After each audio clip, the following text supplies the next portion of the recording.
Hello, ladies and gentlemen, and welcome to the Strategy of the Week for Canada for Friday, September 27th, 2013. This is Dan Mish, the Director of Retirement Services, and I'm happy to present tonight's first place winner of the VectorVest Canada Challenge. Our first place winner will receive the prize money of $1,500, so thank you for all of your submissions and congratulations to those of you that won.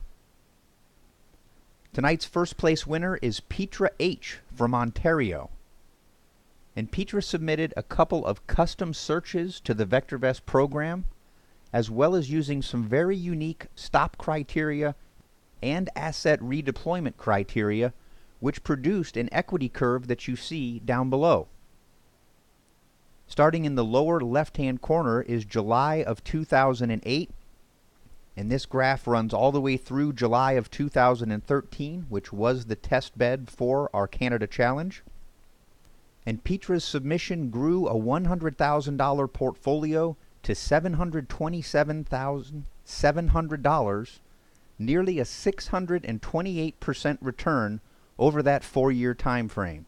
So congratulations once again to Petra. Thank you for your submission. We are going to break down in tonight's presentation what exactly went into achieving this equity curve.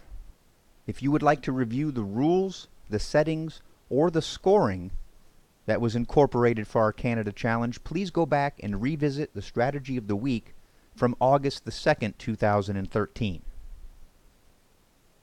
Looking at a market timing graph of the VectorVest composite for Canada over that same time frame, you can see that we did incorporate, on purpose, times when the market was in a severe decline, times when the market was in a nice steep upward incline, and also periods of time when the market went sideways. So we really took into account all three conditions the market can give us. And the red and green arrows marked on here are signaling the confirmed up and confirmed down calls. And that is what Petra used for her submission as a market timing signal. So while we had these various up and down signals, and quite a bit of movement from the market, we once again had a nice rising equity curve from the submission for our first place winner. So let's look at what went into this, and then we'll dissect it further when we get into the VectorVest program. For an uptrending market, the signal for when to buy is a confirmed up call. For what to buy, we'll buy the top 6 stocks from Petra's Flyers.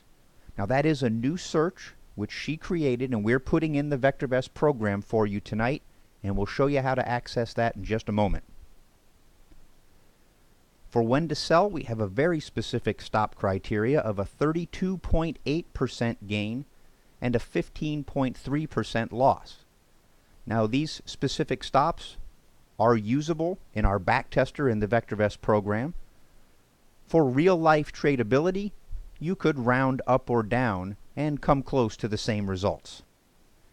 In a downtrending market, this portfolio will short stocks on the issue of a confirmed down call, and it will select the top 5 stocks from another new search in the program that is called Zipliners. And again, we'll show you where that is in just one moment. For when to cover those short positions, this portfolio is using a 9.5% trailing stop coupled with a 9.5% maximum loss. This will also cover short positions should the market timing signal change from a confirmed down to a confirmed up. We're now looking in the VectorVest program. I'm on the Unisearch tab, and in the search directory over on the left, there is a group called Searches Special Searches, and that is where we will find the long search titled Petra's Flyers. The first parameter for this is that the stock VST must be greater than 1.2. The stock exchange is not equal to indexes. The VectorVest stock recommendation must not be equal to a sell, so we'll only be choosing from buy or hold rated stocks. The stock's volume must be greater than 0, so there is some activity. The average volume must be greater than or equal to 110,000 shares, so there is some liquidity. The stock industry group must be equal to the top 10 as measured by relative timing. So we're only selecting stocks that are in the industry groups that are in the strongest uptrend as indicated by that RT. The stock industry group is not equal to ETF's inverse, since we are going long and bullish in this situation. And the stock's price must be greater than or equal to $1. All the stocks that meet these parameters are then going to be sorted by VST descending, so really bringing the best stocks up to the top of the list with the highest combination of value, safety, and timing. If we run that search as of right now, 1:36 p.m. on the East Coast, you'll see the list of stocks down below, and you can verify that the VST is where it needs to be, and the recommendations and scrolling over further to the right will give you access to the volume requirements. So this is where we'll get stocks when we buy long. We'll look at further detail when we get into the backtesting section. For the custom short search, it's in the searches short folder. Red arrows pointing down, meaning they are shorting strategies, and we can take a look at zip liners. The first parameter is once again going to eliminate indexes from the selection below. The stock volume must be greater than 0.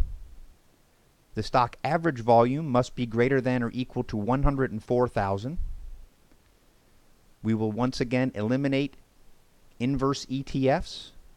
We will eliminate anything in the ETF sector or market sector.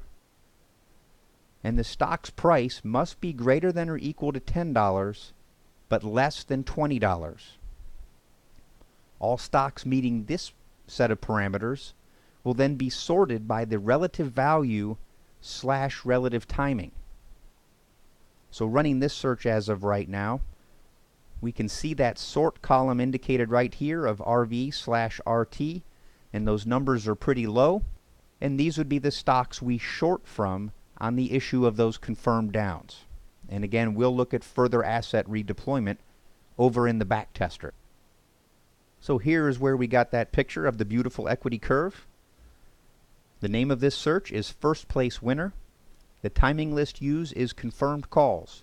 Now, in order for us to run this test, we did have to have the auto tester turned on for VectorVest. So if you do not currently own the auto tester, call our offices. We'll set you up with a trial or get you on a program to purchase the product. Our time frame from July of 2008 through July of 2013. Once again, there's our total value. There's our amazing gains of 627.7%. That gives us an average annual rate of return of 123.5%. The maximum drawdown is less than 20 at 19.4. And we've paid a total of $6,129 to make $627,000. And down on the graph below, you can see that starting in July of 2008 and moving forward to July of 2009, your portfolio was already up 144.5%, as indicated by the watermark behind the graph. Moving forward to July of 2010, the portfolio was now up 195.5%. 2011, the portfolio was already up 355%. July 2012, it had grown to 479%.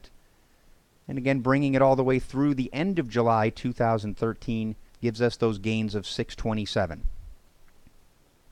By clicking on the Edit button for this backtest, you can verify all of the account settings, and there is a link in tonight's VectorVest views where you can view the exact backtest settings that were used to achieve these results.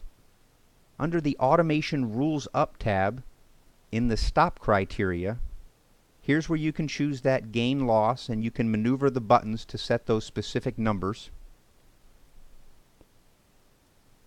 And under More Settings, this portfolio will try to hold a maximum of 6 positions long, and it will try to open 3 of those positions per day.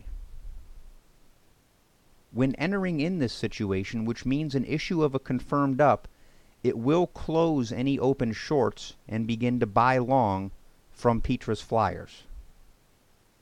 The rest of the settings in here are set as they were per the rules of the Canada Challenge.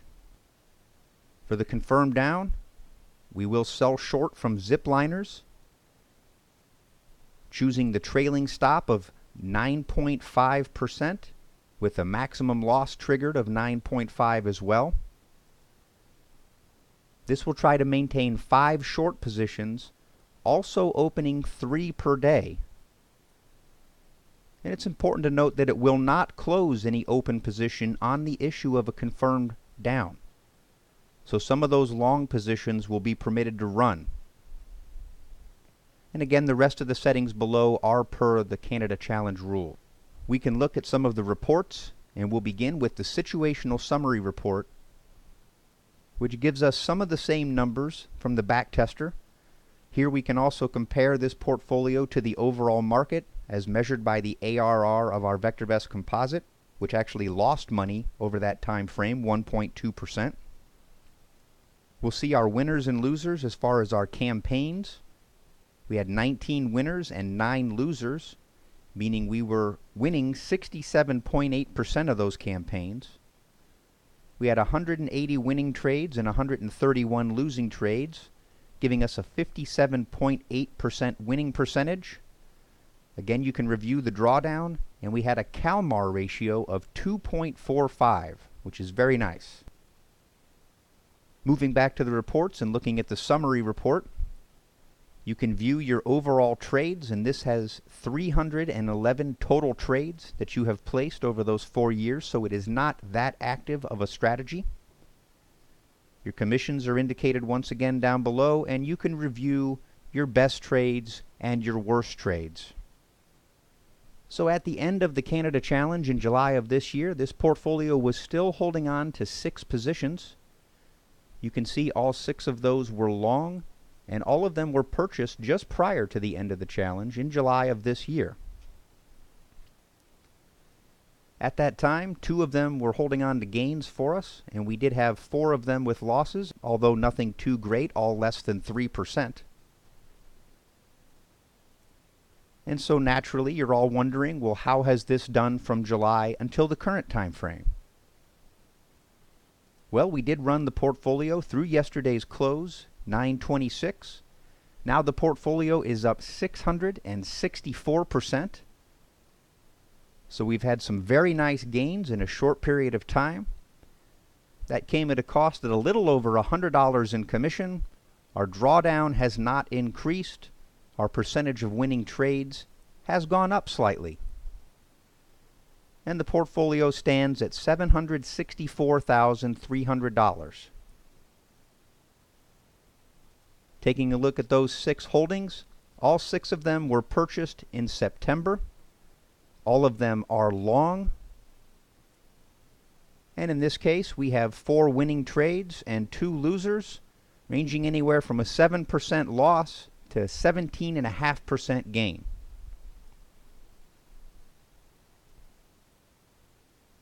Well, I'd like to congratulate Petra one more time on her first place win. I'd like to thank the other 2 winners for our 3rd place and 2nd place submissions. Thank you to all of you that did submit for the VectorVest Canada Challenge. If you have any questions, please call the phone number on your screen. Thank you for listening this week, and please stay with us next week.